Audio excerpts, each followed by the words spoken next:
आदि भगवते कुशलं यशाप्रसादन्नगतिकुतयति ध्ययंस्तुवंस्तस्य यशस्तिसङ्गं वन्दे गुरुश्रीचरणरविन्दं गुरुकृपाघनीभूतं प्रभुश्रीहरिनन्दनं मम जीवन सर्वस्वं प्रज्ञानोमि पुनः पुनः राधाकृपायं गोकुं श्रीगुरुदिनतारकं प्रभु श्रीगौरगोपालं प्रज्ञानोमि पुनः पुनः अजानुलम्बितभुजौ कनकावदातो सङ्कीर्तनैकपितरो कमलायुताक्षो विश्वाम्भरो द्विजवरो जुगोधर्मपालो वन्दे जगत्प्रियकरो करुणावतारो आनन्दलीलामय विग्रहाय हिमावदिव्यचरिसुन्दराय तस्मै महाप्रेमरसप्रदाय चैतन्यचन्द्राय नमो नमस्ते निरानन्दमिदं सर्वं प्रेमानन्दस्मदीकृतं जेनो तं सततं वन्दे नित्यानन्द जगद्गुरु श्री अद्वैत नामस्तुभं कोटि जन्मकृपानिधे गौर प्रेम प्रदानाय श्री सीतापतये नमः राधिनिषद्पाय गौरांग सुहृदाय च भक्तशक्तिप्रदानाय गदाधर नमस्ते प्रणमामि श्रीवासवतमातं पण्डितं मुदां श्रीगौराङ्गकृपापात्रं कीर्तनानन्दमानसं गौरीप्रेमप्रदायैव सर्वत्र समदर्शिने नारायणसुताय च श्रीवन्नरूपरये नमः बर्हाप्रियविरामं मृगमदतिलकं कुण्डलाक्रान्तगण्डं कञ्जाक्षं कुम्भकण्ठं स्मेतशुभकमुखं सादरनस्तविनं श्यामं शान्तं विभङ्गमरविकरवशनभूषितं वैजयन्त्या वन्दे वृन्दावनस्थयुवतिशतकृतं ब्रह्मगोपालवीशम् नमो नीलनेत्राय विनोदाद्विनोदिने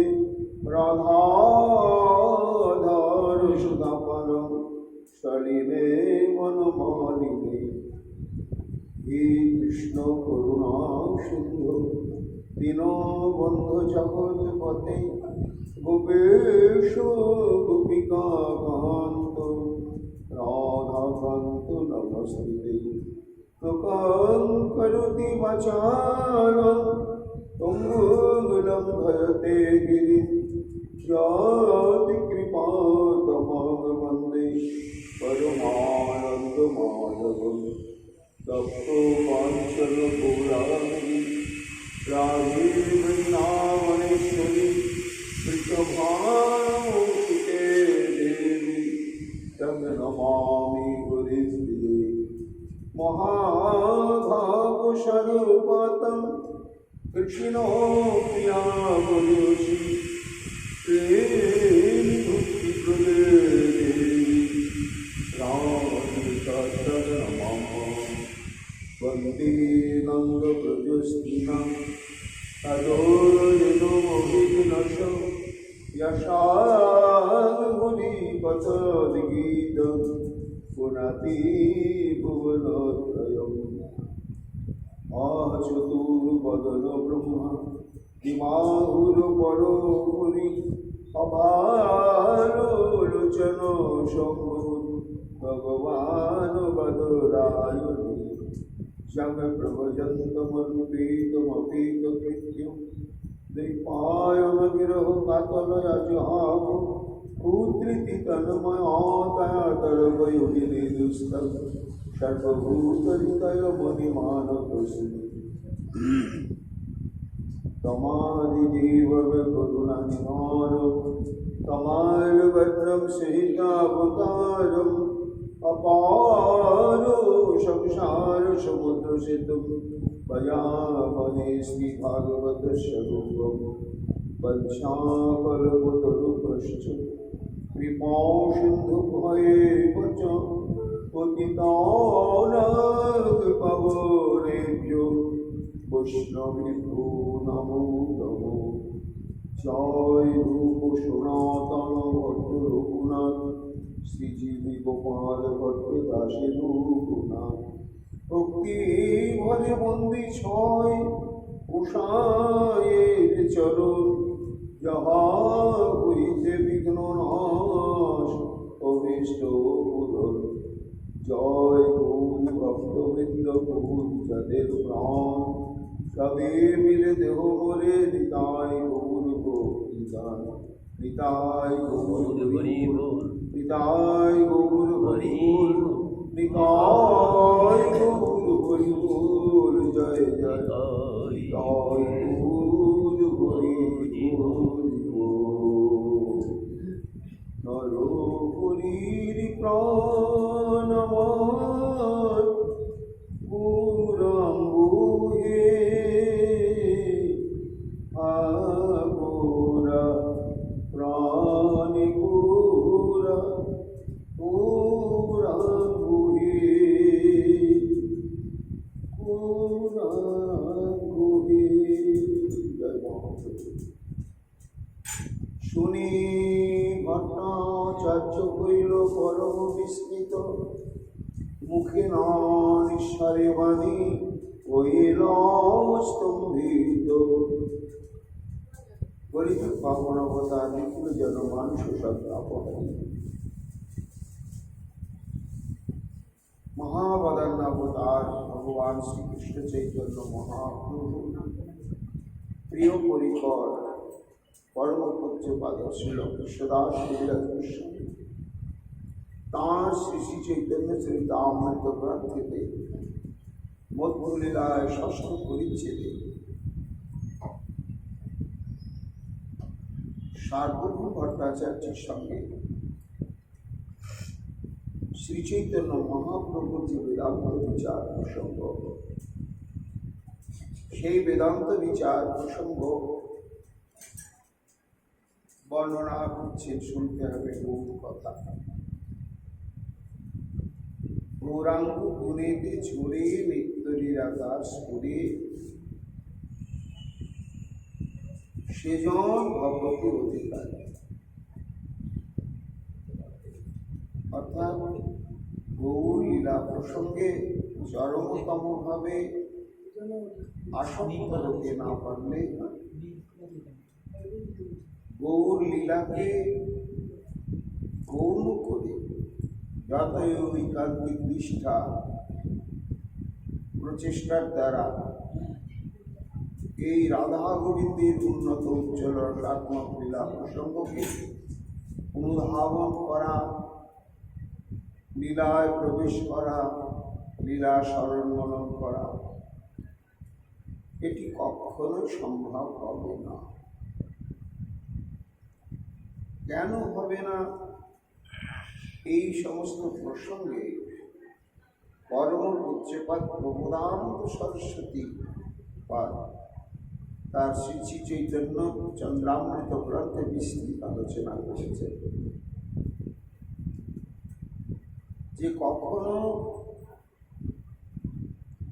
প্রস্তরের উপরে বীজ বপন করে অঙ্কুর উদ্গমের সম্ভাবনাও করা যেতে পারে, কিন্তু গৌর নিষ্ঠা ব্যতিরেকে কখনোই রাধা গোবিন্দের লীলা স্ফূর্তিপ্রাপ্ত হওয়া যাবে না। যার জন্যই ঠাকুর মশাই সম্যক উপলব্ধি করে ঘোষণা করলেন, প্রার্থনা, এ গৌর আমার চিত্ত, আমার এই চঞ্চল অন্তঃকরণ তোমাদের নিশ্চিত করে দাও।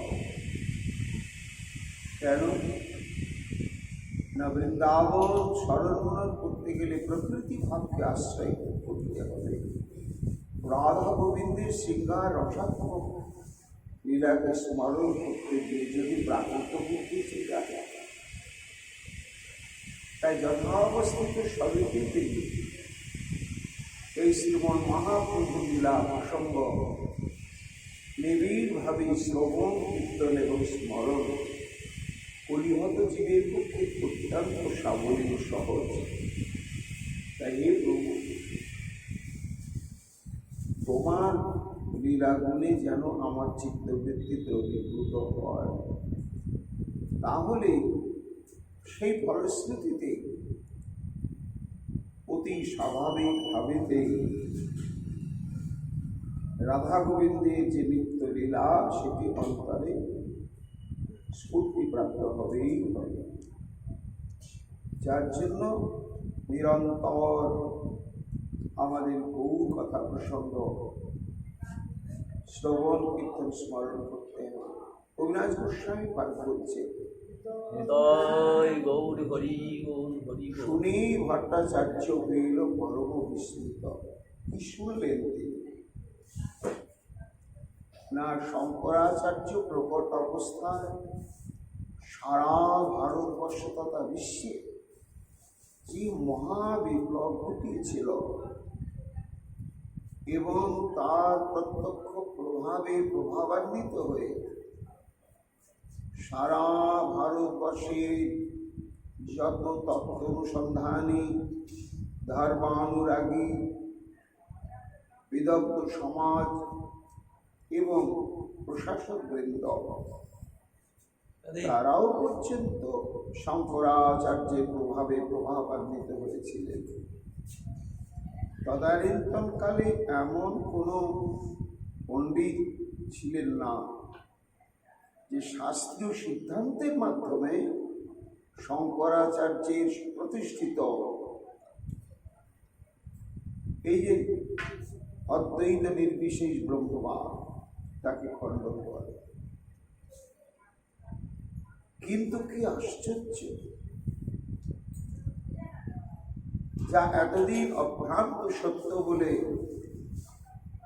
গৃহীত হয়ে এসেছে সমাজের বুকে, মানুষ ব্যবহারিক জীবনে গ্রহণ করে যা অনুশীলন করে চলেছে,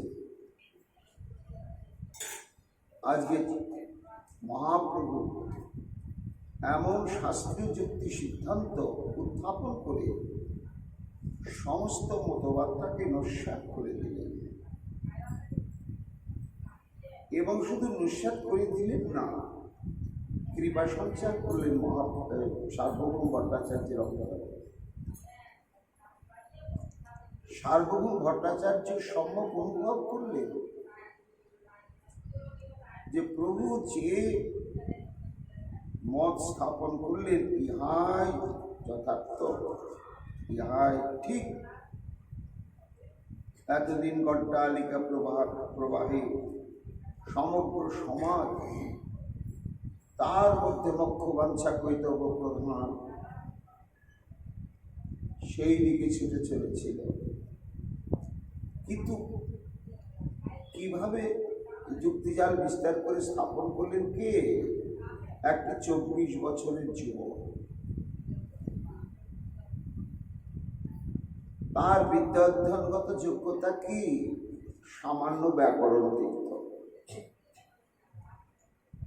সে বৈষ্ণব দর্শনাদি, অলঙ্কার, কাব্য, ন্যায় কিছু অধ্যয়ন করেন।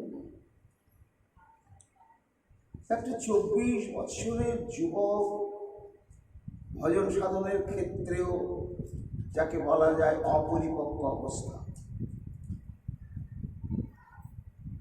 এবং বিদ্যাগতভাবে যোগ্যতাও তার যথার্থ নয়, যথেষ্ট নয়। কিন্তু কি আশ্চর্য, এমন অকাট্য যুক্তি বিস্তার করে আজকে শতাব্দী বৎসর ধরে এই ভারতবর্ষে যা অনুশীলিত হয়ে আসছিল সেটিকে একেবারে নস্যাৎ করে দিল। এর জন্যই বিস্ময়ের সীমা রইল না। কিছুক্ষণ একেবারে তুষ্টি ভাব অবলম্বন করলেন, বিস্ময়ের সঙ্গে মহাপ্রভুর দিকে তাকিয়ে দেখছেন।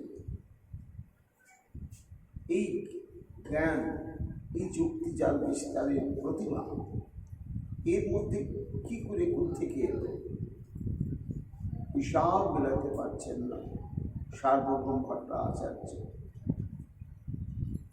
মহাপ্রভু দেখছেন, ও আস্তে আস্তে ভট্টাচার্য এবার নিজের সিদ্ধান্ত যে ভ্রান্ত সেটি সম্যক উপলব্ধি করতে পেরেছে এবং সেটি যথার্থভাবেই মনে প্রাণে করতে পেরেছে। তখন মহাপ্রভু কৃপাদৃষ্টি মেলে তার দিকে তাকে সম্বোধন করলেন,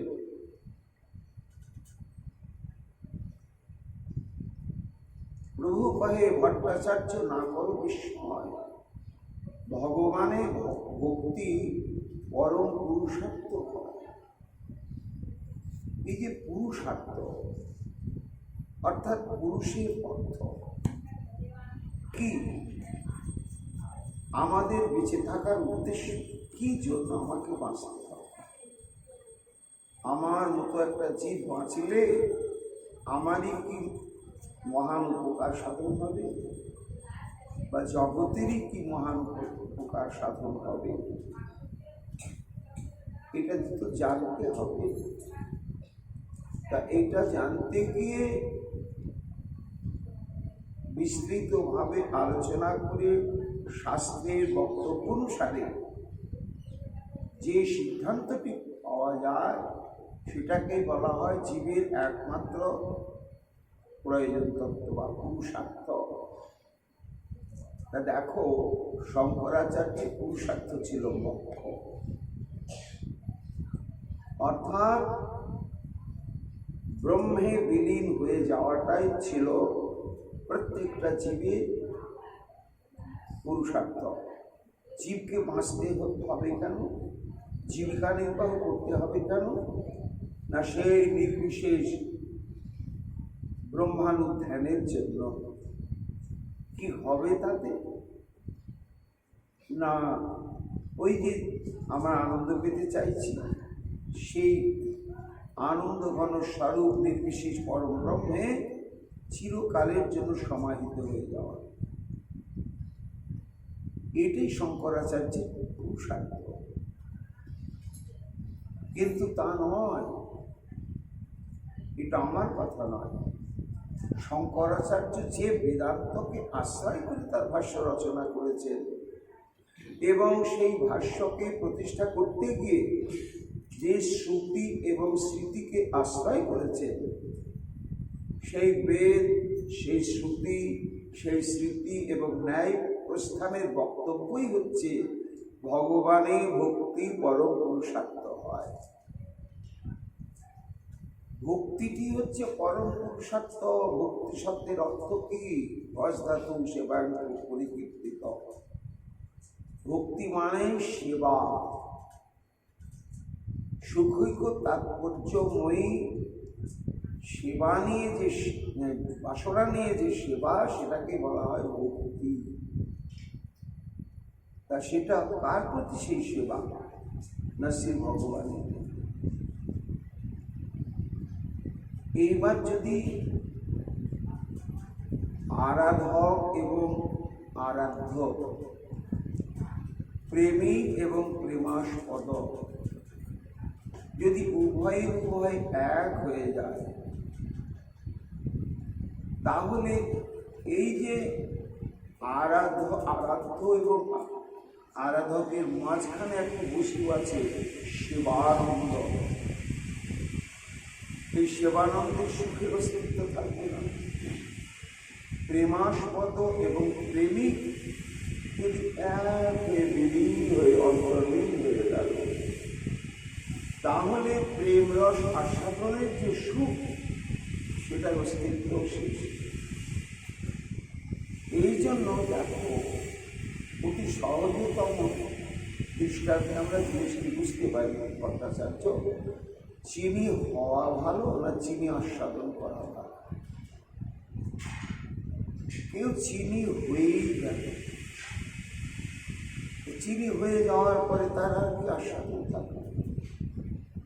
আর কেউ চিনি আস্বাদন করছে, চিনি দিয়ে রসগোল্লা তৈরি করছে, সন্দেশ তৈরি করছে, পান্তুয়া তৈরি করছে, রাবড়ি তৈরি করছে।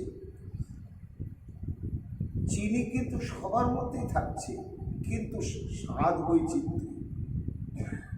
এইভাবে সে চিনিকে দিয়ে অজস্র প্রকার পরম আস্বাদ্য দ্রব্য প্রস্তুত করে আস্বাদন আনন্দে বিভোর। এই জন্য ভক্তি মানে শ্রী ভগবানকে সুখৈক্য তাৎপর্যময়ী বাসনা নিয়ে সেবাটাই হচ্ছে জীবের একমাত্র পুরুষার্থ। আর এটা তুমি স্বীকার করবে যে প্রত্যেকটি জীব আত্মার অন্তরালে অনাদি অনন্তকাল থেকে তিনটি প্রবৃত্তি রয়েছে। একটি হচ্ছে ভোগবাসনা, আমরা ভোগ করতে চাই, দেখে শুনে নিয়ে করে খেয়ে যত প্রকার ভোগ করা যায় সেই ভোগটা আমরা করতে চাই। দ্বিতীয় হচ্ছে সেবা বাসনা, সেবা করার একটা মনোবৃত্তি আত্মার মধ্যে, প্রত্যেকটি আত্মার মধ্যেই সহজভাবেই রয়ে গেছে। তৃতীয় হচ্ছে প্রেম বাসনা, ভালোবাসতে চাই আর ভালোবাসা পেতে চাই। এই যে তিনটি বাসনা, এই তিনটি বাসনা অনাদিকাল থেকে আত্মাতে রয়েছে। তা কেউ যদি সেই ব্রহ্মের সঙ্গে বিলীন হয়ে যায়, প্রবঞ্চিত হবে, তার এই তিনটি বাসনা পূরণ হবে না। ভোগ বাসনা কি না, দেখে শুনে খেয়ে যে ভোগ আমরা নিতে চাই, সেই ভোগটা কোন ভোগ? জড়জগতে পুত্রস্পন্দ শব্দ স্পর্শ নয়। গোবিন্দ বিষয় রস সঙ্গ করতা, শ্রী গোবিন্দে যে রূপ রস গন্ধ শব্দ স্পর্শ, এই পঞ্চবিধা মাধুর্যময় তন্মাত্র রয়েছে। এটাকেই ভোগের জন্য অনাদি অনন্তকাল অনুচৈতন্য জীবের মধ্যে, সে ভুয়া চৈতন্যের এই সমস্ত মাধুর্য আস্বাদনের স্পৃহা আছে। যতক্ষণ কোনো জীবাত্মা সেই পরম ব্রহ্মের এই পঞ্চবিধা মাধুর্য আস্বাদনের সুকৃতি সৌভাগ্য প্রাপ্ত না হবে, ততক্ষণ পর্যন্ত তার ভোগ বাসনার চরমতম নিবৃত্তি এবং সার্থকতা আসবে না। তো সেটা চিনির সঙ্গে মিশে গিয়ে তো হবে না। তেমনি প্রেম বাসনা ভগবানের অনন্ত স্বরূপ, কিন্তু তার প্রকৃত স্বরূপ, প্রেমের স্বরূপ কোনটি? একমাত্র ব্রজেন্দ্রনন্দন স্বরূপ। ব্রজেন্দ্রনন্দন স্বরূপের মহাপ্রকাশই হচ্ছে প্রেম রস আস্বাদন, প্রেমের খেলা খেলবার জন্য। আর কোনো কাজ নেই। তিনি যে গোচারণ করেন, ওটাও প্রেমের খেলা। গাভীগণের সঙ্গে প্রেমের খেলা খেলতে, এবং বৃন্দাবনের যে প্রকৃতি, নদী, সরোবর, পর্বত, বৃক্ষ, লতা, গুল্ম, পশু পাখি, তাদের প্রেম রস আস্বাদনের জন্য এবং তাদের প্রতি প্রেম দৃষ্টি স্পর্শ দিয়ে তাদেরকে তৃপ্ত করবার জন্য, কৃতার্থ হবার জন্য গোবিন্দের গোচারণ লীলার অবতার,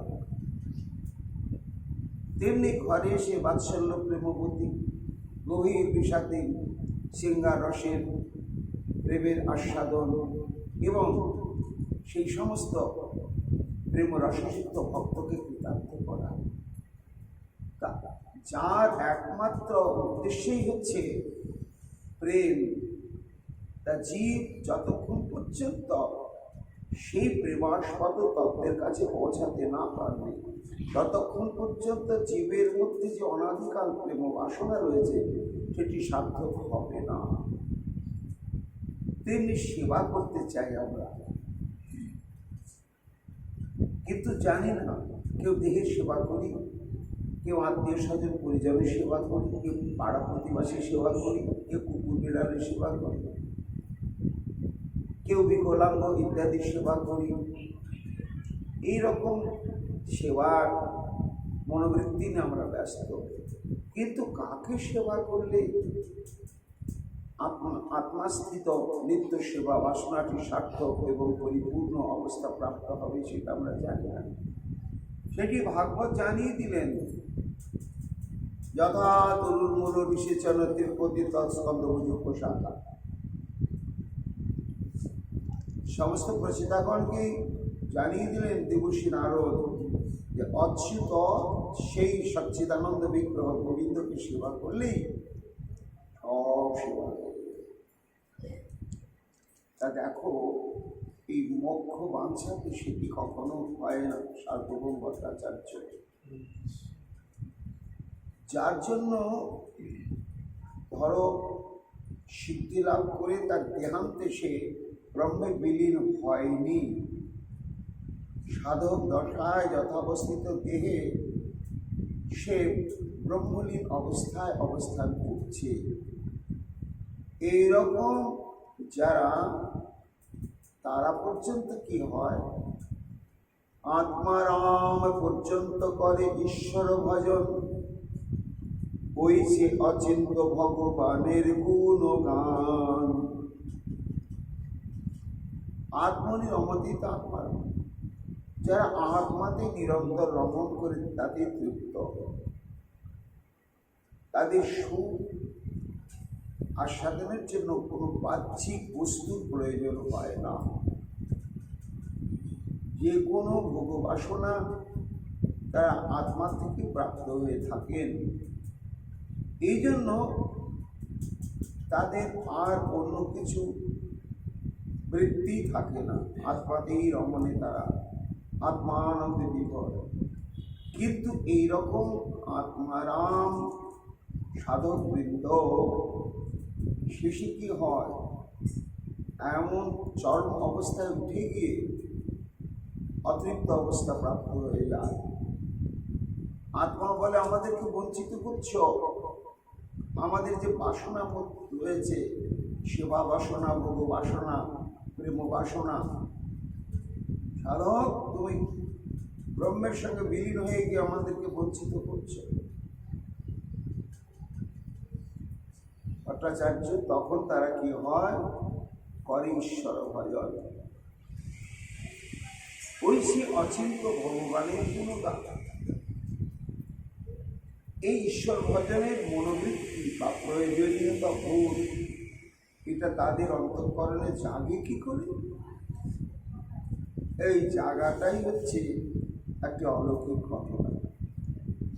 কখন কেমন করে কোন সূত্র ধরে কোন আত্মানন্দী সাধুর অন্তঃকরণে কৃষ্ণ সেবানন্দ বাসনা জাগবে এটা বলা যাবে। তবে এর হেতুটা হচ্ছে কি, অচিন্ত ভগবানের গুণগান। সেই অচিন্ত শক্তি সম্পন্ন মাধুর্য নিকেতন শ্রী ভগবানের যে অসমর্থ মাধুর্য এবং অত্যাদ্ভুত লীলা এবং তাঁর কারুণ্য গুণের চরমতম মহাপ্রকাশ বা মহিমা, এই সমস্ত বিন্দু মাত্র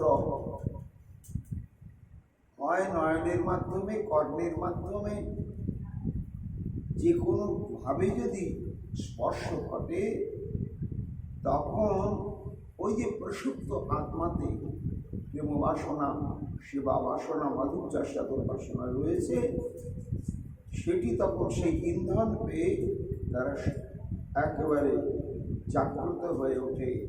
তখন সেই সাধক ভগবত উপাসনা ব্রতী হতে বাধ্য হন। শুনছেন সার্বভৌম ভট্টাচার্য ভাবছেন, প্রভু বলছেন তো ঠিক, কিন্তু এইরকম কেউ হয়েছেন কি কখনো? হন, যুক্তি তর্কের দ্বারা স্থাপন করলেন, আমিও সেটি মেনে নিলাম, এটা সিদ্ধান্ত। কিন্তু চোখের সামনে তো একটা দৃষ্টান্ত না এলে এই সিদ্ধান্তটা পরিপূর্ণভাবে হৃদয়ঙ্গম হবে না। যখন শ্রীমন মহাপ্রভু সেটি বুঝতে পারলেন, বুঝতে পেরে বললেন, দেখো, এই যে ভগবানের ভেতরে অচিন্ত শক্তি রয়েছে, সেই শক্তি দ্বারাই ভক্তের অন্তঃকরণে, সাধকের অন্তঃকরণে সেবা বাসনা জাগিয়ে দেয়। এটি আমার কথা নয়, এটি শ্রীমদ্ ভাগবতের কথা। আত্মা রমশ্চ মুনয় নির্গ্রন্থা অপরুক্রমে কুর্বন্ত হিতুকে ভক্তি নিত্যম ভূত গুণহরি। মহাপ্রভু শ্রীমদ্ ভাগবত থেকে তার বক্তব্যের সমর্থনে একটি শ্লোক বললেন।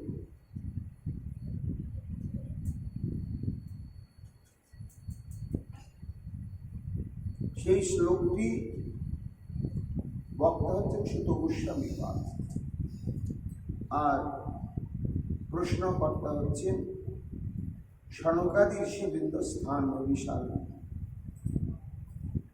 এই ভাগবতের মহা আবির্ভাব প্রসঙ্গ নিয়ে জিজ্ঞাসা করতে করতে সনকাদি ঋষিবৃন্দ প্রশ্ন করলেন সুত গোস্বামীকে যে, হে প্রভু, সবই নিবৃত্তি নিরত সর্বত্র অপেক্ষক মুনি পুষ্যবা বিরতি বেদাম আত্মা রাম সমপ্রসাদ। এই যে বিরতি বেদাম সমপ্রসাদ, পুষ্যবা কে? সবই নিবৃত্তি নিরত সর্বত্র অপেক্ষক মুনি, অর্থাৎ সেই সুখদেব গোস্বামী পাদ। তিনি নিবৃত্তি নিরত, তার অন্তঃকরণে কোনো বোধ নেই, জড়জাগতিক ইন্দ্রিয় গ্রাহ্য পদার্থের মাধ্যমে যে সুখানুভূতি, সেই বিষয়ে তার কোনো অনুভবই নেই, এবং পরিপূর্ণ সে নিরপেক্ষ চরমতম সে ব্রহ্মানন্দী।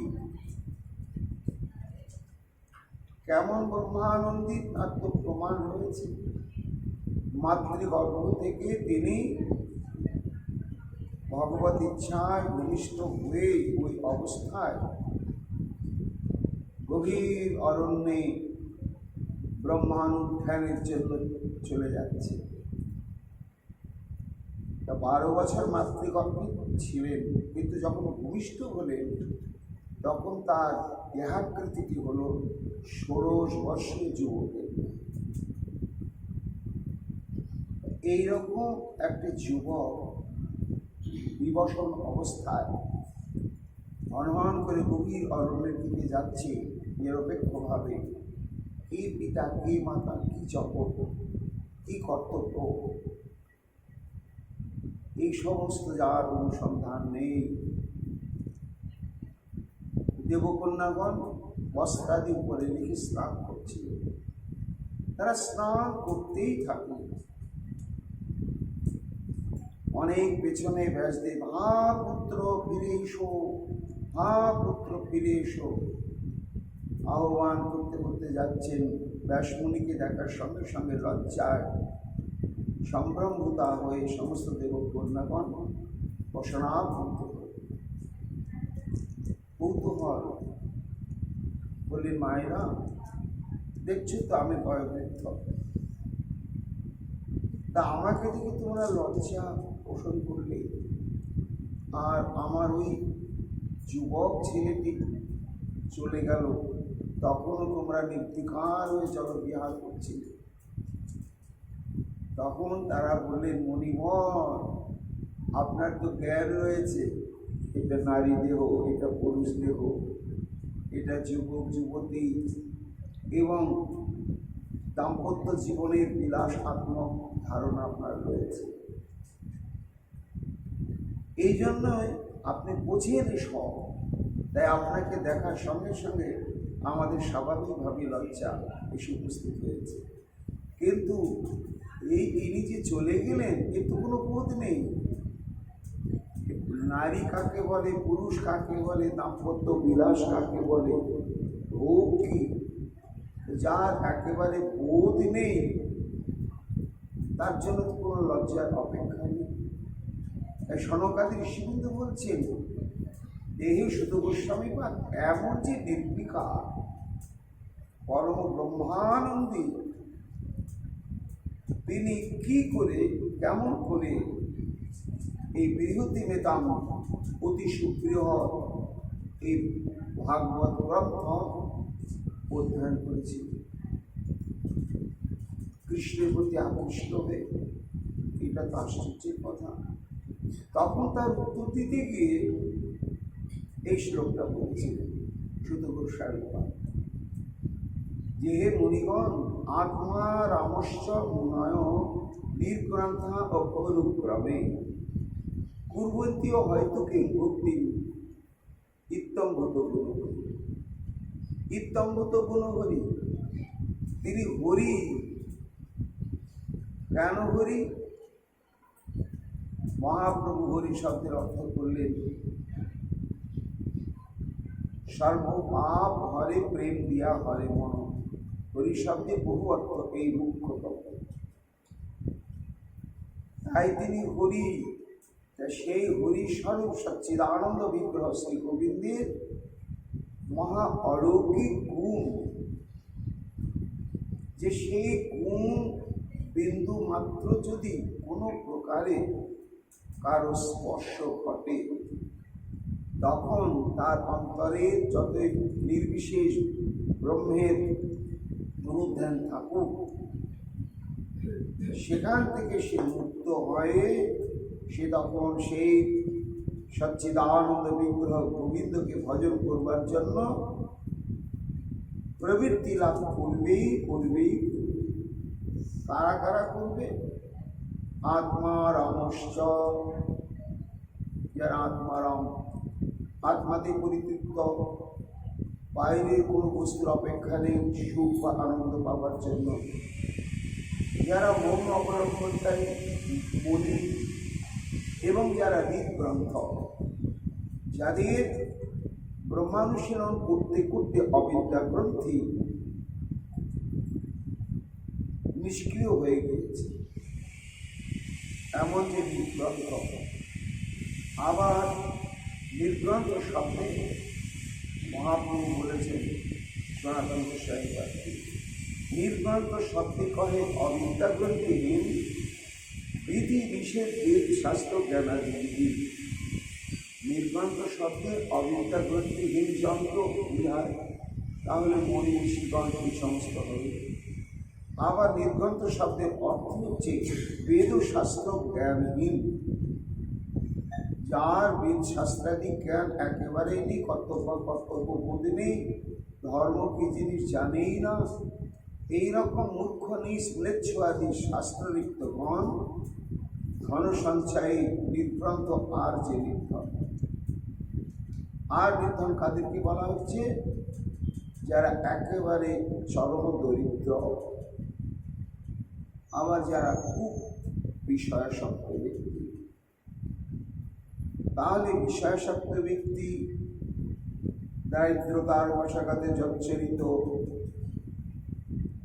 এবং ম্লেচ্ছ স্বভাব বিশিষ্ট মূর্খ, অত্যন্ত নীচ ব্যাধের মতন অত্যন্ত নিকৃষ্ট জাতি, থেকে আরম্ভ করে যারা আত্মারাম, যারা মুনি এবং অবিদ্যাগ্রন্থহীন এরকম উচ্চকোটির সাধক, তারা পর্যন্ত যদি কখনো গোবিন্দের ওই মাধুর্যের বিন্দুমাত্র আস্বাদনের গন্ধমাত্র প্রাপ্ত হয়, তখন তাদের আত্মারামতাকে অত্যন্ত ঘৃণার সঙ্গে পরিত্যাগ করে তারা কৃষ্ণ সেবানন্দে বিভোর হওয়ার জন্য কৃষ্ণানুশীলনে প্রবৃত্তি লাভ। ইত্যমূর্ত গুণগুলি এই যে আত্মারাম শ্লোকটি শ্রীমদ্ ভাগবতে গুরুত্বপূর্ণ শ্লোক।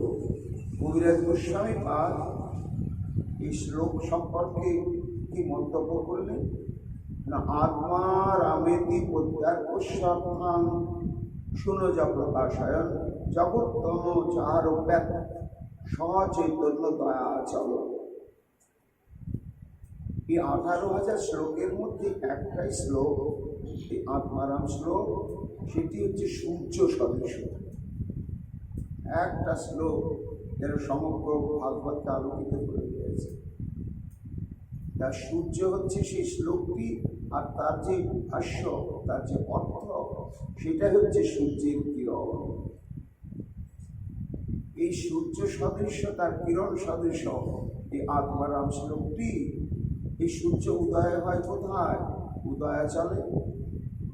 তার এই সূর্যটি উদয় হলো কোথায়? আত্মারাম শ্লোক রূপ সূর্যটি একমাত্র চৈতন্য উদয়াচলে।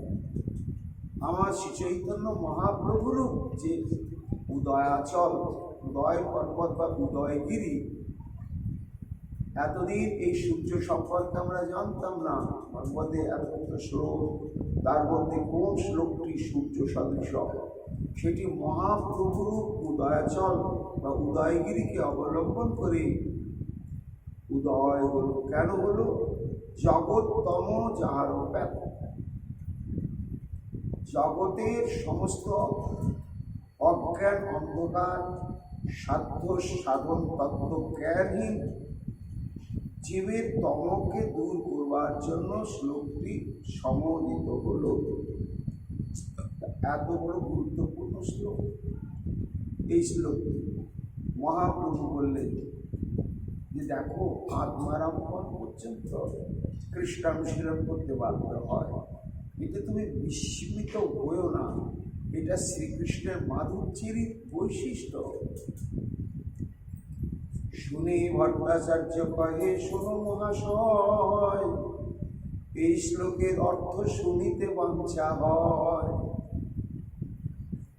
সার্বভৌম ভট্টাচার্য মনে মনে চিন্তা করছে যে শ্লোকটি যখন সমগ্র ভারতবর্ষের শ্রীমদ্ ভাগবতের মধ্যে সূর্য সদৃশ, তখন এটি একটি অনন্য সাধারণ শ্লোক হবে এবং এই শ্লোকের নিগুড় মর্মার্থ রয়েছে, আর সেটি প্রভুই জানে। তার অন্তঃকরণে বাসনা জানে, এই শ্রীকৃষ্ণ চৈতন্য।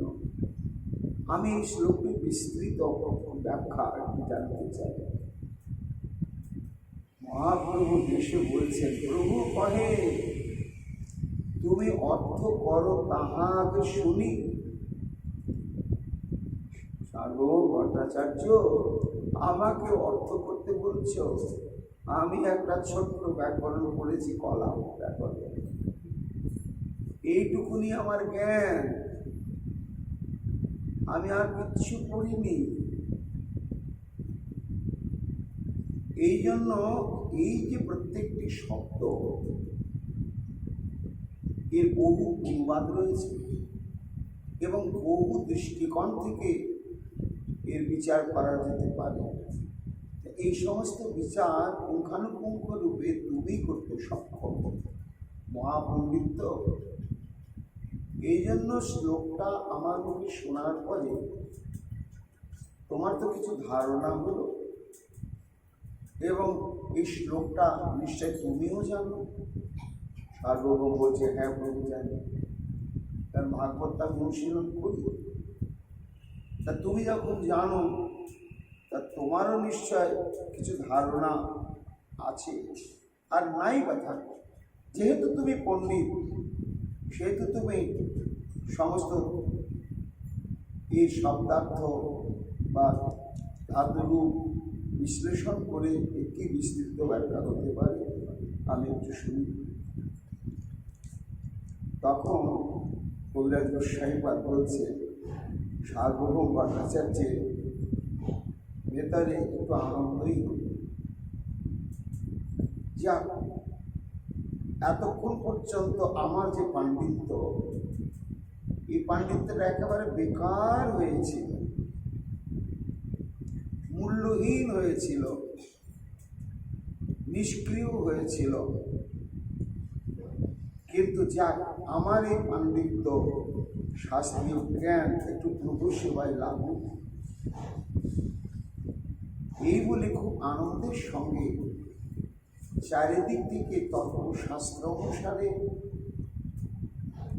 শব্দরূপ ধাতুরূপ প্রত্যয়ের সংযোগ বিচারে যত দিক থেকে প্রত্যেকটা শব্দকে ধরে ধরে বিশ্লেষণ করা যায়, আনন্দের সঙ্গে সার্বভৌম ভট্টাচার্য সেইভাবে বিশ্লেষণ করতে লাগলেন এবং খুব আনন্দ পাচ্ছেন। যা এই শ্লোকে শ্রীমদ্ ভাগবতে মহাপ্রভুর অভিপ্রেত শ্লোক, এই শ্লোককে যদি আমি যতটা পারি বিস্তৃতভাবে আলোচনা করলে নিশ্চয় উনি অনুমোদন করবেন।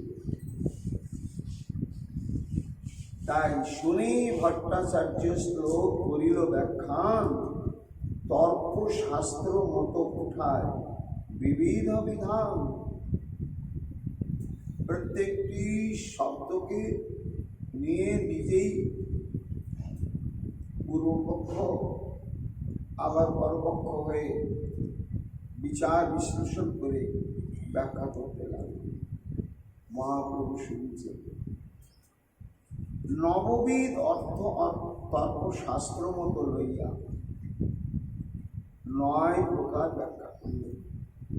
শুধু ব্যাখ্যা করলেন না, এই 9 প্রকার ব্যাখ্যা করার পরে সার্বভৌম একেবারে নিশ্চিত হয়ে গেলেন যে এটাই চূড়ান্ত ব্যাখ্যা। এর উপরে বিশ্বে এমন কোনো পণ্ডিত নেই, এমন কোনো ব্যাকরণে অভিজ্ঞ ব্যক্তি নেই যে আমি যত দিক দৃষ্টিকোণ দিয়ে বিচার করে করে যেভাবে আমি ব্যাখ্যা করলাম, আর বর্তমান এই জগতে যত পণ্ডিতগণ রয়েছেন এর উপরে আর করতে পারবেন না। কেন? এর উপরে কোনো দৃষ্টিভঙ্গি তো নেই। এই 9 প্রকার ব্যাখ্যা করার পরে প্রত্যেকখানি স্ফীত হয়ে গেল, কত রকম ব্যাখ্যা করে ফেললাম, এবং এইটাই আমার বিচার চূড়ান্ত। এরপরে আর তো ব্যাখ্যা করতে পারবে না, সম্ভাবনা হয়ও না।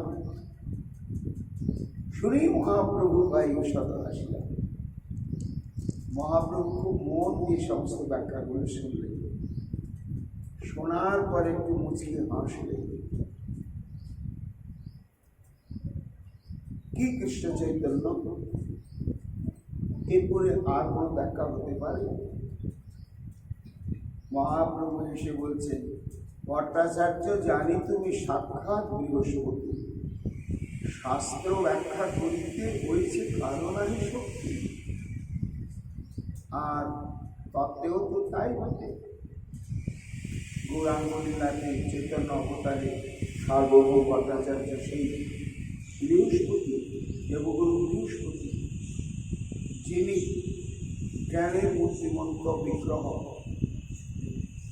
তা একমাত্র সেই বৃহস্পতি এরকম ব্যাখ্যা করতে পারে।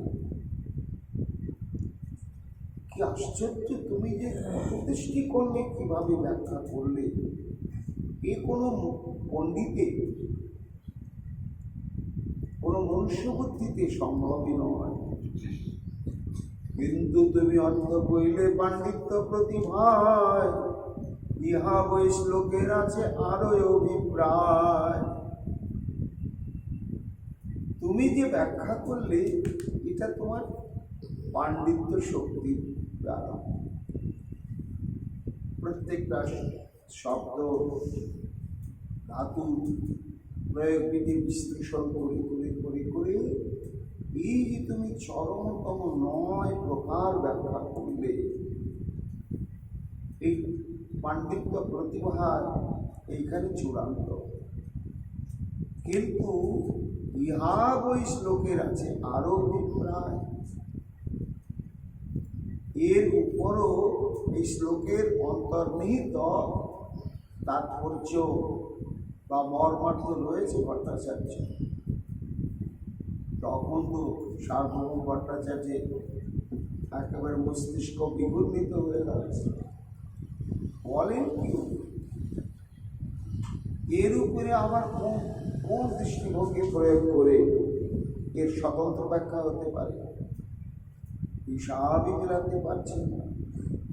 কৌতূহল, তাহলে দেখুন উনি কোন দৃষ্টিকোণে কোন দিক থেকে ব্যাখ্যা করে। ভট্টাচার্যের প্রার্থনায় প্রভু ব্যাখ্যা করিল, তার নব অর্থ মধ্যে এক না ছুইল। মহাপ্রভু তখন আত্মারাম শ্লোকের ব্যাখ্যা করতে শুরু করলেন। যখন ব্যাখ্যা করতে শুরু করলেন তখন কি আশ্চর্য ঘটনা, যে যে দৃষ্টিকোণে ব্যাকরণ এবং তর্কশাস্ত্রকে আশ্রয় করে সার্বভৌম এই শ্লোকটা 9 প্রকার ব্যাখ্যা করলেন, মহাপ্রভু সেদিকেই গেলেন না। অথচ ব্যাখ্যাটি হল যথার্থ ব্যাকরণগত তর্কশাস্ত্র, দর্শনশাস্ত্র সমস্ত শাস্ত্রের উপরে ভিত্তি করে। কিভাবে করলেন তিনি? আত্মার আমাদি শ্লোকে 11 পদ হয়, পৃথক পৃথক হইল পদের অর্থ নিশ্চয়। এই যে শ্লোকটা আত্মা রাম শ্লোক, এই শ্লোকের মধ্যে 11টা পদ আছে। 11টা পদ কি? একটা হচ্ছে আত্মারাম শব্দ, একটা চ, একটা মুনয়ন, একটা নিগ্রন্থা, একটা অপি, একটা গুরুগ্রামে, একটা কুবন্তী, একটা অহৈতুকী, একটা ভক্তি, একটা ইত্যম্ভূত গুণ, আর শেষ হচ্ছে হরি। এই 11টা শব্দ মিলে এই আত্মারাম শ্লোক। এইবার তৎপদ প্রাধান্যে আত্মারাম মিলাইয়া 18 অর্থ কইল অভিপ্রায় লইয়া। মহাপ্রভু কিভাবে ব্যাখ্যা করছেন না, আত্মা রামপি কুর্বন্তী অহেতুকী ভক্তি, মুনয় কুর্বন্তী অহেতুকী ভক্তি, নিগ্রন্থা অপি অহেতুকী ভক্তি। কাকে গুরুগ্রাম? এবার আত্মারামগণ সেই অনুক্রম শ্রী ভগবানের অহেতুকী ভক্তি পোষণ করেন, তার মাধুর্য শ্রবণ করে। এবার আত্মারাম শব্দ কাদেরকে বোঝায়? ওইদিকে তো সার্বভৌম ভট্টাচার্য যান, তিনি আত্মারাম শব্দের স্বাভাবিক একটা অর্থ ধরে বিশ্লেষণ করেছেন ব্যাকরণ তর্কশাস্ত্র। কিন্তু মহাপ্রভু গভীরে প্রবেশ করলেন। এবার আত্মা শব্দে কত রকম অনুবাদ বিধানে রয়েছে। আত্মা শব্দে ঈশ্বর, আত্মা শব্দে আত্মা, আত্মা শব্দে দেহ, আত্মা শব্দে বুদ্ধি, আত্মা শব্দে ধৃতি, আত্মা শব্দে মন। এইরকম আত্মা শব্দে অনেকগুলো অনুবাদ আছে। মহাপ্রভু সব টেনে আনবেন। এবার আত্মারাম শব্দে যদি দেহ আত্মা শব্দের দেহ ধরি, তাহলে আত্মারাম শব্দের অর্থ হচ্ছে দেহারাম। তাহলে যারা দেহারাম, দেহের সুখটাই যাদের চরমতম কাম্য, তারাও যদি কখনো গোবিন্দের এই মাধুর্যের কথা শ্রবণ করেন, তখন দেহরামতা পরিত্যাগ করে তারা গোবিন্দ ভজনে প্রবৃত্তি লাভ করেন। এইভাবে বুদ্ধিতে যারা রমণ করেন, মনেতে যারা রমণ করেন, ধৃতিতে যারা রমণ করেন, আত্মাতে যারা রমণ করে ঈশ্বর, এইরকম মনয় শব্দের এরকম বহু অর্থ আছে। প্রত্যেকটি অর্থকে টেনে নিয়ে এসে ওই পূর্ববর্তী অহৈতুকী ভক্তি ইত্যঙ্গত গুণহরি এইভাবে 18 প্রকার ব্যাখ্যা করি। ভগবান, তার শক্তি, তার গুণগণ, অচিন্ত প্রভাব দিনের না হয় কথন। অর্থাৎ মহাপ্রভু এই শ্লোকের ব্যাখ্যায় এটাই প্রমাণ করতে চাইলেন যে এটি হচ্ছে শ্রী ভগবানের ভেতরে অনাদি অনন্তকাল থেকে এই অচিন্ত শক্তিটি বিদ্যমান, যে তার এই কারুণ্য গুণের সংবাদ এবং মাধুর্য গুণের সংবাদ যদি স্পর্শ ঘটে, তাহলে তারা বাধ্য হয়ে যাবে সেই পরম ব্রহ্ম মাধুর্য নিকেতন গোবিন্দকে ভজন করবার জন্য। ভগবান তার শক্তি এবং তার অন্য যত সাধ্য সাধন করিয়াচ্ছাদন, এই দিনে হরে সিদ্ধ সাধকের মন। সাধ্য সাধন তো অনেক রয়েছে, যোগ মার্গ, জ্ঞান মার্গ, কর্মকাণ্ড, আরো বহু বহু রয়েছে। কিন্তু ইত্যঙ্গত গুণহরি কেউ যদি সাধুকে কখনো দৈবক্রমে শ্রী গোবিন্দের এই সমস্ত কারুণ্য গুণের মহিমা, লীলা মাধুর্যের কথা, বেণু মাধুর্যের কথা, রূপমাধুর্যের কথা কখনো শ্রবণ করেন, তো সাধ্য সাধন করি আচ্ছাদন, যে যোগীর সাধ্য সাধন তত্ত্বই হচ্ছে যোগ সাধনা, সে তখন সব পরিত্যাগ করে হরে কৃষ্ণ করে দেয়। যারা পরম ব্রহ্ম জ্ঞানী, তাদের সাধ্য সাধন হচ্ছে জ্ঞানানুশীলন, সেটাকে ত্যাগ করতে বাধ্য হয়। এই দিনে হরে সিদ্ধ সাধকের মন, শ্রী ভগবান তার শক্তি এবং তার কারুণ্য গুণ, এই তিনটি সিদ্ধ সাধকের চিত্ত হরণ করে। কার হরণ করলো কিভাবে? শ্রীমদ্ ভাগবতে বিস্তৃতভাবে বলা আছে। মহাপ্রভু তার মধ্যে দু একটি দৃষ্টান্ত তুললেন সার্বভৌমের কাছে। সনকাদি শুকুদেব তাহাতে প্রমাণ, এই মতো নানা অর্থ করেন ব্যাখ্যান। কি বলবো বলো, এই যে আত্মারাম শ্লোকের প্রসঙ্গ আমি তোমাকে বললাম, সার্বভৌম ভট্টাচার্য, এটার দৃষ্টান্ত হচ্ছে কি, দেখো ইত্যঙ্গত গুণহরি, সনকাদি, এরা আত্মারাম ব্রহ্মানন্দ সেবী, এরা সগুণ ব্রহ্মকে মানে না। এদের শ্রবণ কীর্তন অর্জন বন্দন দাস্য সখ্য আত্মনিবেদনাত্মক ভক্তি সাধনার প্রবৃত্তিও নাই, চর্চাও নেই, জ্ঞানও নেই প্রয়োজন। এইরকম চিরকাল সনক সনন্দ সনত কুমার সনাতন এরা। কিন্তু সনকাদির মন হরিল সৌরবাদী গুণে। তুমি তো ভাগবত অনুশীলন করেছ সার্বভৌম, তুমি ভালো জানো ভাগবতে রয়েছে। একবার সনক সনন্দ সনত কুমার এদের ইচ্ছা হলো, এরা আত্মানন্দী বা ব্রহ্মানন্দী, কিন্তু এদের ইচ্ছা হলো বৈকুণ্ঠ লোকে গিয়ে বৈকুণ্ঠনাথকে একটু দর্শন করি।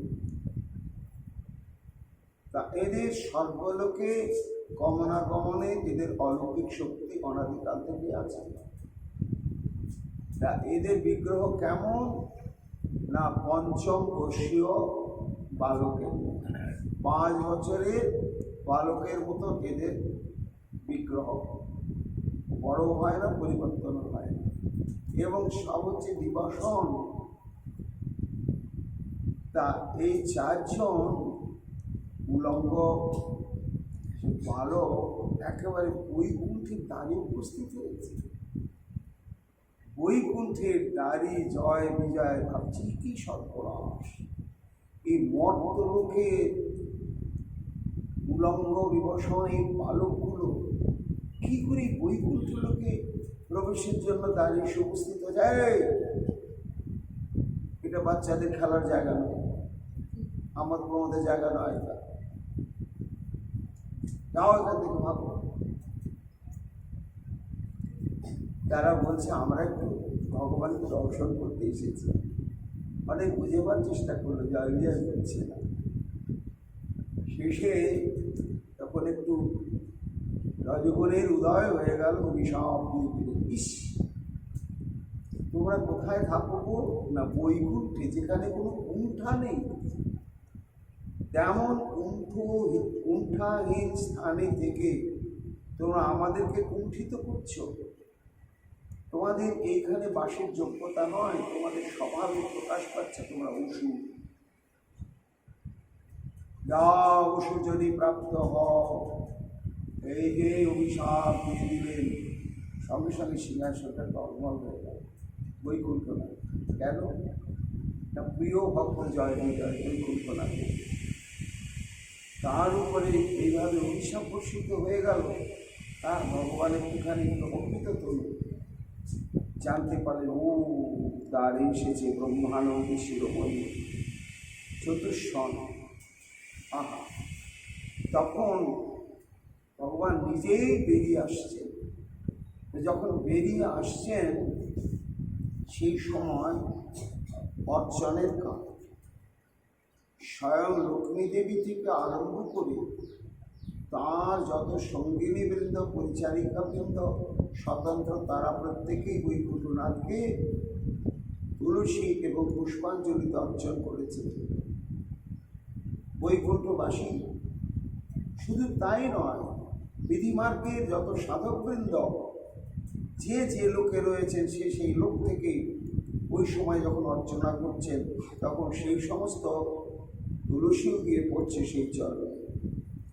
এমতো অবস্থায় যখন হনহন করে প্রভু বেরিয়ে আসছেন, তখন এই চরণের যে নিবেদিত কেশর চন্দন কুমকুম লিপ্ত যে তুলসী মঞ্জুরি, তার এমন সুদূর বিস্তৃত 14 ভুবন পরিব্যাপ্তকারী সৌগন্ধ একেবারে চারদিকে ছড়াচ্ছে। যখনই ধীরে ধীরে সনকাদির নিকটে আসছেন, তখন ভগবানকে অভ্যর্থনা করার আগেই অদ্ভুত অবস্থা প্রাপ্ত হয়ে গেল এই চারজন। কি দশারবিন্দ নৈরস্য পদারবিন্দ কিঞ্জল্প মিশ্রিত তুলসী মকরন্দ বায়ু অন্তর্গত সবিবরেণ চকারতি সংশোভমক্ষর জুষাম বিচিত্ত তন্ন। তখন ভগবানের ওই প্রসাদী চন্দন লিপ্ত তুলসী সৌগন্ধ দিয়ে ওই সনক সনন্দ সনত কুমার সনাতনে নাসা বিবরে প্রবেশ করি। আর প্রবেশ করে তাদের হৃদয়টা একেবারে অধিকার করেছিল কি অক্ষর যে সমপি, সে অক্ষর সেই ব্রহ্মের সেবার আনন্দ সেবাটাই তাদের অন্তঃকরণে পরিপূর্ণ অবস্থান করছিল। সেবা বাসনা একেবারে সেই ব্রহ্মানন্দকে তাড়িয়ে দিয়ে সনক সনন্দাদির অন্তঃকরণে ভগবৎ শিবানন্দ জাগিয়ে দিল। যখন ভগবৎ শিবানন্দ জাগিয়ে দিয়েছে, সঙ্গে সঙ্গে তাদের অবস্থাটা কি হলো? শঙ্খব চিত্ততন্ন। তাদের চিত্তবৃত্তি এবং তাদের দেহ অষ্টসাত্ত্বিক বিকার প্রাপ্ত হয়ে গেল। সেই দিন থেকে তারা ব্রহ্মানন্দের সেবা পরিত্যাগ করে ভগবৎ শিবানন্দ পাওয়ার জন্য তারা পরম ভক্ত হয়ে ভক্তিপথকে অবলম্বন করতে বাধ্য হল। মহাপ্রভু বলছেন, দেখলেন তো শঙ্করাচার্য কার কথা, যারা ব্রহ্মার মানুষ পুত্র, জন্ম থেকে যারা ব্রহ্মানন্দ, ভগবানের এটি হচ্ছে সৌরভ মাধুর্যের বৈশিষ্ট্য। তেমনি তার যে লীলা এবং কারুণ্যগুণের মাধুর্যে আকৃষ্ট হলেন কে না সুখদেব গোস্বামী মা। সুখমণি যখন গভীর অরণ্যে গিয়ে পরব্রহ্মের ধ্যানে নিবিষ্ট হয়ে গেলেন, চিন্তায় বললেন ব্যাসমুনি যে আমি যে ভাগবতকে প্রাপ্ত হয়ে জগতের কল্যাণের জন্য প্রচার করব, যোগ্য পাত্র না পেয়ে তপস্যার দ্বারা যে পুত্রকে আমি সৃষ্টি করলাম, সেই পুত্র আমার একেবারে ব্রহ্মানন্দের বিগ্রহে বনে ছিল। তাহলে এই ভাগবত আর আমি জগতের কল্যাণের জন্য তার কিন্তু মানুষের কাছে পৌঁছাতে পারবো না। কিন্তু হিরানোর আর কোনো উপায় তিনি দেখছেন না, খুব চিন্তা করছেন। দৈবক্রমে কিছু কাটুরে একদিন এসে বলছে, মণিবর এই বেশ কিছুদিন থেকে আমরা একটা গভীর অরণ্যে কষ্ট সংগ্রহের জন্য যাই, সেখানে একটা প্রেত না ভূত নাকি রাক্ষস নাকি উলঙ্গ কালো মিশমিশে বর্ণ, খায়ও না কথাও বলে না, ওইখানে থাকে, আমাদের খুব ভয়। তখন ব্যাসমণি বুঝলেন ওই তো আমার পুত্র। বললেন ঠিক আছে, তোমাদেরকে আমি দুটো শ্লোক শিখিয়ে দিচ্ছি, তার সুর শিখিয়ে দিচ্ছি, তোমরা একটু শুনে শুনে গিয়ে অনতি দূর থেকে একটু পাঠ করবে, তারপরে কি হবে দেখা যাবে। তো ভাগবত থেকে দুটি শ্লোক শিখিয়ে দিলেন ভালো, একটি বেদগীতের শ্লোক আর একটি হচ্ছে উদ্ধবের উক্তি, বিদুরের প্রতি উদ্ধবের উক্তি, শ্রীকৃষ্ণের কারুণ্যগুণ সম্পর্কিত। তা বেদগীতে সেই শ্লোকটি কাঠুরিয়াগণ ওই দুটি শ্লোকই আবৃত্তি করলেন খুব সুললিত সুরে। বরহাপীড়ম নটবরবপু কর্ণয় কর্ণিকারম বিব্রতবাসম কনক কবিশম বৈজন্তীচ মালম রন্ধ্রান বিনুরধর সুধায় পুরয়ন গোপবৃন্দৈ বৃন্দারণ্যং শপথ রমণম প্রাবিশদ গীত কীর্তি। এই হচ্ছে ভাগবতের চরমতম মাধুর্যের দৃষ্টান্ত। বরহাপীড়ম নটবরবপু, শ্রী গোবিন্দ বৃন্দাবনে প্রবেশ করছেন,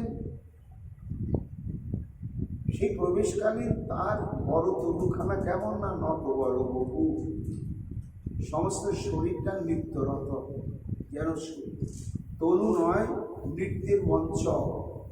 ময়ূরপুচ্ছ নাচছে, অলকাবৃন্দ নাচছে, কুণ্ডল নাচছে, নাকে নলক নাচছে, মুরলীতে অঙ্গুলি নাচছে, বনমালার নৃত্য করছে, কুটিতে কিঙ্কিণীগুলো নৃত্য করছে, চরণের উপর নৃত্য করছে, একেবারে নটবর বপু।